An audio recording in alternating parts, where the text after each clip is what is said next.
Oi gente, meu nome é Stephanie, bem-vindos ao meu canal e no vídeo de hoje a gente vai falar sobre endometriose. Como eu comentei no último vídeo, eu dei uma chutada de balde no final de 2024 e aí dezembro me fez pegar o balde de volta, porque chutar o balde me fez ver que a minha endometriose não era uma coisa qualquer, uma coisa que dava para ignorar, uma coisa que dava para ficar chutando balde sem eu sofrer as consequências disso no meu corpo. Então vamos lá, para começo de conversa, eu nunca suspeitei que eu tivesse endometriose porque eu achava que eu não tinha os sintomas. Eu vi a minha mãe menstruando e tendo um fluxo muito forte, um volume muito intenso. Então eu não tinha esse volume intenso, então para mim não fazia sentido a questão da endometriose. Eu até tinha cólicas, eu chegava a ter ânsia de vômito, vomitava algumas vezes, mas eu não ia parar no hospital por conta da dor. Eu não tomava um remédio e vivia.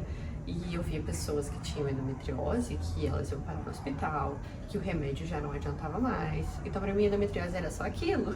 Então, eu absolutamente não tinha endometriose. Eu já contei aqui pra vocês que eu tive o diagnóstico da endometriose fazendo a ressonância magnética da pelve.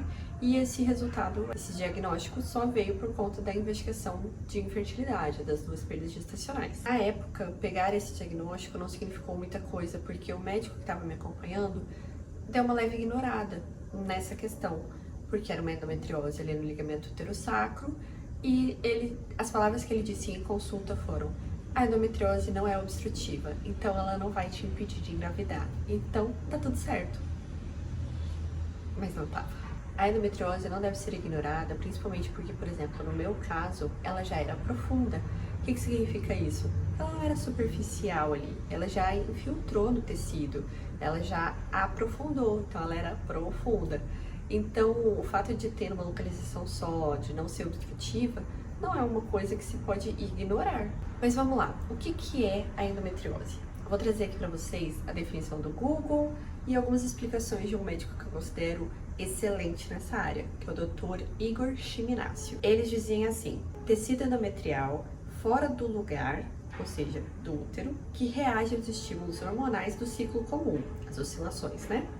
Cresce e não tem para onde sair, porque o nosso endométrio cresce e sai e a gente tem menstruação. E eles também não são devidamente reabsorvidos pelo corpo, que é uma característica da endometriose. Então, mulheres que têm endométrio fora do lugar, mas não têm endometriose, elas conseguem reabsorver esse tecido fora do lugar.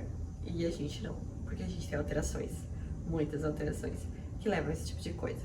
Então acumula aquele sangue fora do lugar e fica como uma ferida que não cicatriza, tornando-se um ponto de inflamação crônica. Esse é um ponto relevante. Se a gente pudesse circular essa parte, grifar, deixar em negrito, essa parte é importante, gerando uma inflamação crônica que gera repercussões no corpo todo. O processo inflamatório também gera fibroses ao longo do tempo, podendo alterar até a anatomia normal da pelve, dos órgãos, além de reduzir a mobilidade, porque ela vai estar congelada, que eles chamam, pelve congelada. Essa mobilidade também é super importante para engravidar, o útero conseguir se movimentar, além do fato de que essas fibroses também podem gerar dores, que era o meu caso. Eu tinha dores envolvidas da endometriose, como na relação sexual, uma dor de fundo, mas eu não considerava, eu nunca nem comentei isso com nenhum médico e nem com nenhuma pessoa à minha volta que pudesse me alertar, falar: olha, Stephanie, isso não é normal, vá conversar com seu médico.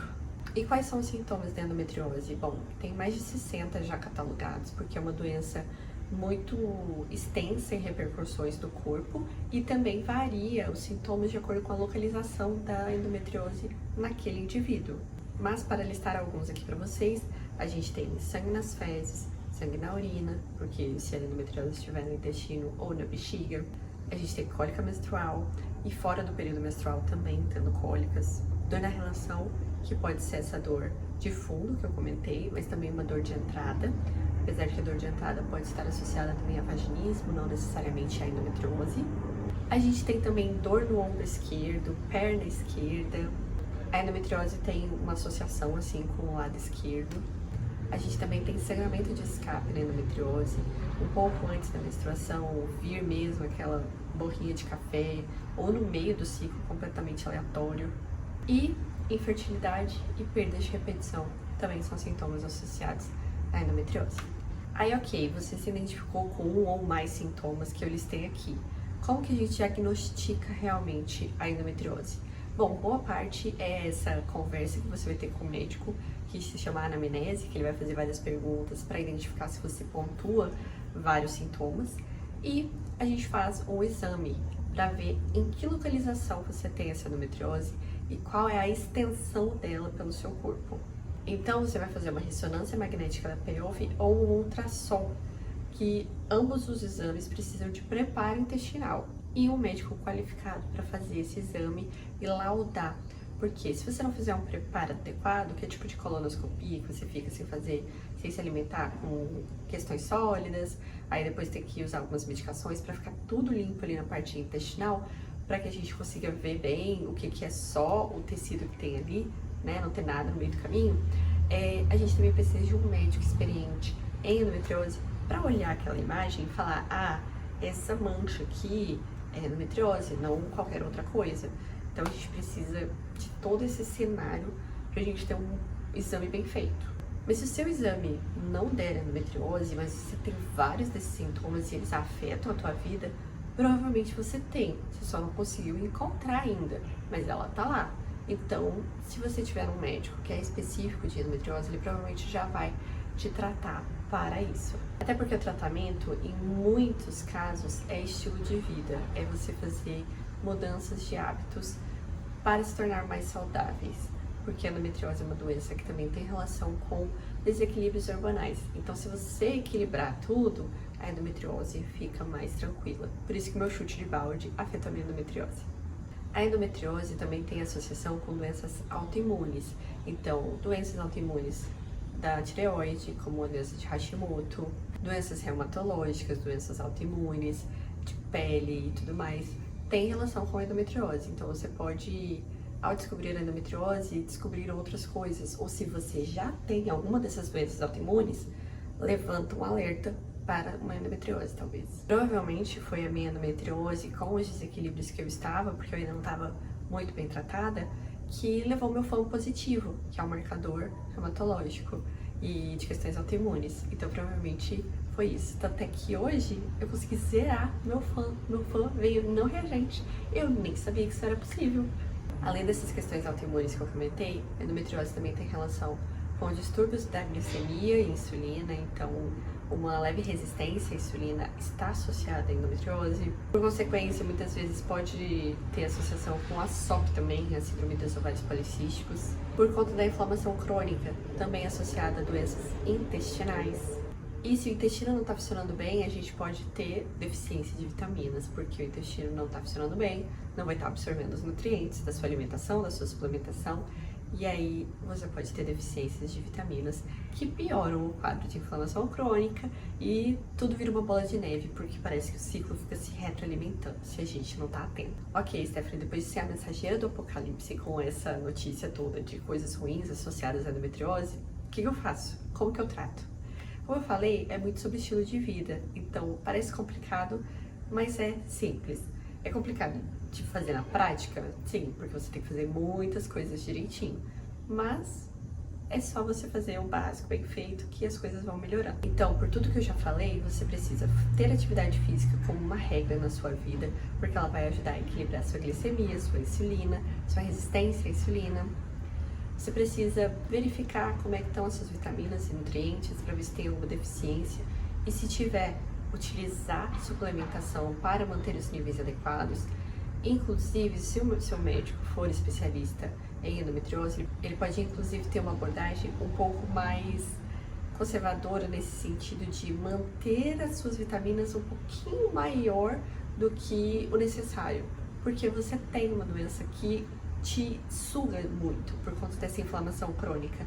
Então você não é uma pessoa normal que pode manter uma vitamina D ali em 40, que é o limite mínimo necessário. Talvez você precise que ela fique em 60, em 70, porque a sua demanda por nutrientes para tentar manter um equilíbrio saudável é maior e faz todo sentido. Tanto é que a minha vitamina D, ela não se sustenta se eu não estiver o tempo todo suplementando. Ela cai rapidamente para níveis bem baixos. A alimentação é outro pilar para o tratamento da endometriose. Como a endometriose é uma doença de base inflamatória, a nossa alimentação precisa trabalhar justamente nesse ponto, sendo uma alimentação, então, menos inflamatória e mais alimentos e nutrientes que vão ajudar a tirar essa inflamação exacerbada do nosso corpo.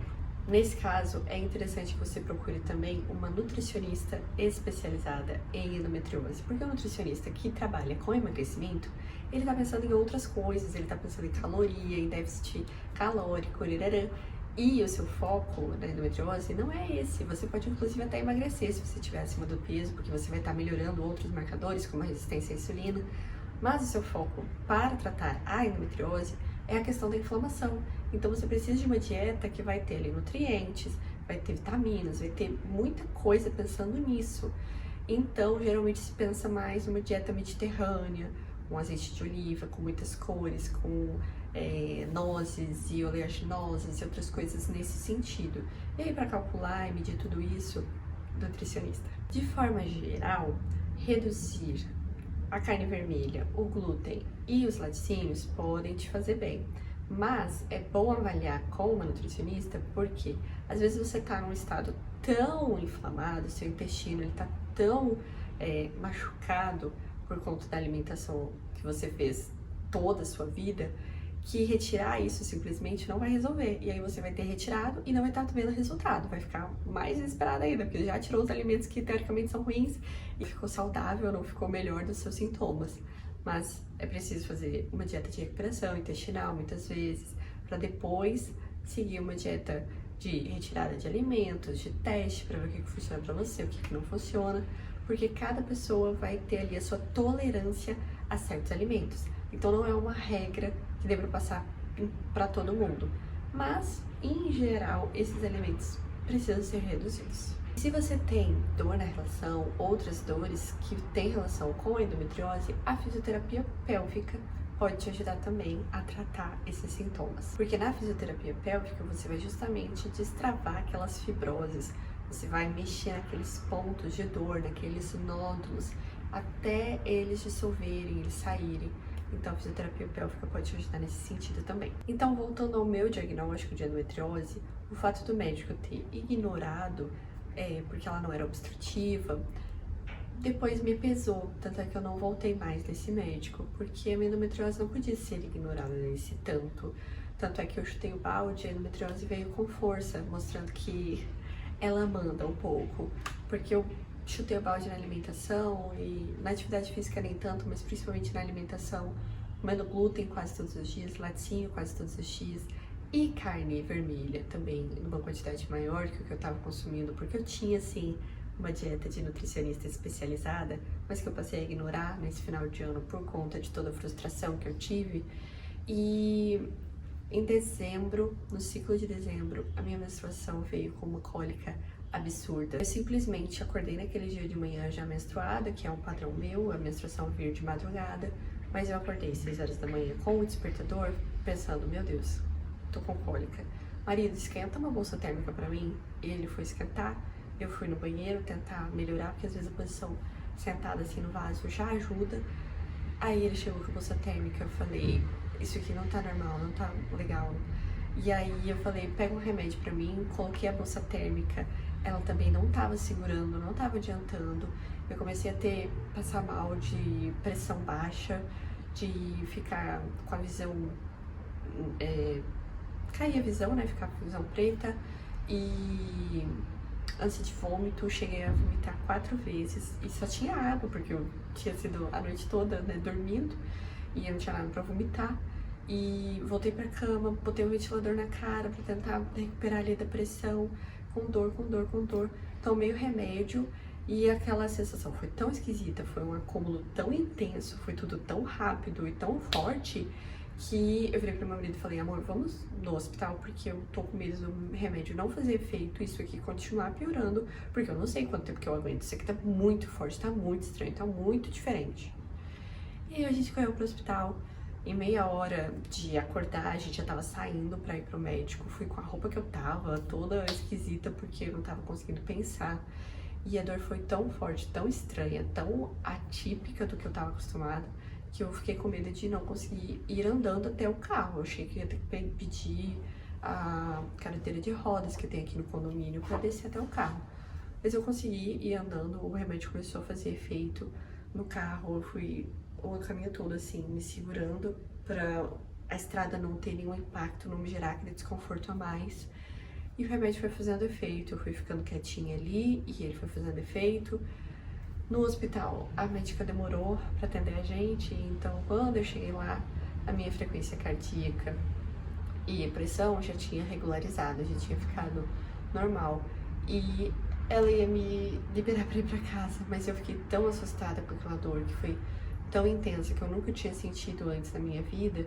Eu falei, doutora, por favor, faça algum exame, faz um ultrassom, porque a sensação que eu tinha é de que meu útero, ele tava contorcendo, como se ele fosse rasgar, como se ele fosse sair, como se ele, sei lá o que tava acontecendo. Foi muito estranho. A médica desconsiderou completamente, passou um ultrassom de abdômen total, que não pega a parte pélvica, não viu o útero, não viu o ovário, não viu nada. E ela provavelmente achou que eu tava com apendicite e tal, mas eu sei o que estava acontecendo no meu corpo. Não era uma coisa lateral, era uma coisa baixo ventre mesmo, era cólica de menstruação. Ela chamou de cólicazinha, como os médicos costumam fazer, e infelizmente ela ignorou essa dor. Mas meu marido ficou também bem assustado, ele tentou ajudar a convencer ali a médica, falando, doutora, você não tá entendendo. A gente já teve 2 perdas gestacionais, a minha esposa expeliu em casa as 2 vezes e ela não passou mal desse jeito nem na primeira vez que tinha 9 semanas a bebê que ela expeliu, então assim, não foi uma coisa normal agora, não é uma cólicazinha. E aí a doutora só passou o ultrassom e nos liberou e falou, deixa o remédio fazer efeito, se não melhorar, você voltar a sentir dor ao longo do dia, aí você volta. Fui pra casa morrendo de medo, mas o Buscopan realmente fez efeito e eu não voltei a sentir aquela dor. Mas, passando os dias, em dezembro, e não conseguia parar de pensar nisso e falar, meu Deus, foi muito estranho, o que é que aconteceu? Porque eu precisava entender, porque eu queria impedir que aquilo acontecesse de novo. E aí, ouvindo alguns relatos de endometriose, de cólicas e de desregulação nesse sentido, eu falei, eu acho que eu tive uma crise de endometriose. E aí, provavelmente foi isso, provavelmente ocasionado pela minha alimentação. Então ali em dezembro mesmo eu já tomei a decisão de que eu ia voltar pra dieta e que eu ia seguir tudo direitinho. Então passou Natal e Ano Novo, eu tava fazendo a dieta da endometriose. Eu comi bem pouquinho quantidade e tava no restante dos dias evitando completamente. E foi incrível, porque em janeiro a minha menstruação veio e ela veio maravilhosa, sem nenhuma cólica, diminuindo coágulos. E eu fiquei assim, meu Deus, menos de um mês e resolveu? Não é possível. Então eu vou seguir a dieta, independente do fato dela ser difícil de seguir, dela acabar tirando alguns prazeres da nossa alimentação, mas eu prefiro isso do que sentir dor. A alimentação vai resolver para todo mundo, esses hábitos saudáveis, o tratamento conservador para endometriose vai resolver para todo mundo? Infelizmente não, mas esse é o primeiro passo. Você precisa entender que isso faz diferença e que você tem que se dedicar a isso. E aí você vai colhendo alguns resultados. Infelizmente, alguns casos de endometriose mais graves, mais severos, que estão mais distribuídos pelo corpo, pode acabar que esse tratamento conservador não resolva 100%, não resolva todos os sintomas e haja necessidade de fazer a cirurgia. Mas a cirurgia não é a primeira coisa que a gente pensa para tratamento de endometriose, tá? E se for pensar em cirurgia de endometriose, procure bons cirurgiões, porque como eu falei lá atrás, a endometriose ela pode ser superficial ou ela pode ser profunda. E a característica da endometriose é essa infiltração no tecido. Então, quando vai fazer a cirurgia, antigamente, e às vezes alguns cirurgiões até hoje, fazem a cauterização daquilo que está se vendo, porque quando olha o tecido, fica com manchinhas vermelhas, arroxeadas do sangue coagulado, né? Porque a endometriose é isso, é sangue fora do lugar, endométrio fora do lugar. Então, eles vão lá e cauterizam esse tecido que tá dando pra ver que tem endometriose. Só que a endometriose é infiltrativa, então debaixo daquele tecido todo que foi cauterizado só superficialmente, tem endometriose. Se não retirar todo aquele bloco cirurgicamente, vai continuar tendo sintomas, vai precisar refazer a cirurgia, então procure bons cirurgiões. Por isso que eu indiquei o Dr. Igor Chiminácio, porque ele explica tudo isso e ele opera com esse tratamento de excisão em bloco da endometriose, é assim que ele chama. E eu acredito que isso é o que faz mais sentido pela característica da doença mesmo. Apesar de tudo isso, nenhum diagnóstico é sentença. Isso é importante da gente ter no nosso coração, porque às vezes o diagnóstico chega e a gente fica abalado, sem esperança, mas tem muita coisa que a gente pode fazer. Então, nenhum diagnóstico é sentença. Muitas mulheres que têm endometriose conseguem engravidar, conseguem ter seus bebezinhos no colo. Então, fiquem calmas, fiquem tranquilas, façam a parte de vocês, procurem bons médicos para auxiliar vocês e confiem em Deus, vai dar certo para todas nós. Se você chegou ao meu canal porque você é uma tentante, eu tenho uma novidade para te contar. Eu escrevi um e-book que se chama Tudo que uma tentante precisa saber, com as informações selecionadas do que eu considero relevante e essencial que uma tentante saiba, para que ela possa tentar com segurança, com clareza, com o caminho que ela vai seguir, sem neurose, sem terrorismo, nada disso, porque a nossa cabeça já tá cheia de coisas para fazer e dar conta. Então não precisa acrescentar mais doideiras que a gente fica vendo na internet. Aqui tem apenas o essencial. Vou falar um pouquinho dos capítulos para você. No primeiro capítulo a gente tem o preparo pré-gestacional, conhecendo o próprio corpo, um ciclo menstrual saudável, tudo sobre ovulação, quando namorar, quando fazer teste de gravidez, teste negativo, teste positivo, e os primeiros passos que você deve fazer e não fazer. E também capítulos sobre perda gestacional e infertilidade, que infelizmente acometem algumas famílias. E a gente precisa falar disso também. E caso venha acontecer contigo, você estará bem informada. O e-book custa apenas R$19,90 e o link para você adquirir estará aqui embaixo na descrição e no primeiro comentário fixado. O e-book tem a opção de você imprimir, como eu fiz, ou você também acessar de forma digital. E nele eu coloquei figuras ilustrativas, coloquei gráficos, coisinhas coloridas, tudo para que você tenha clareza do assunto, possa compreender o tema e aplicar na sua vida.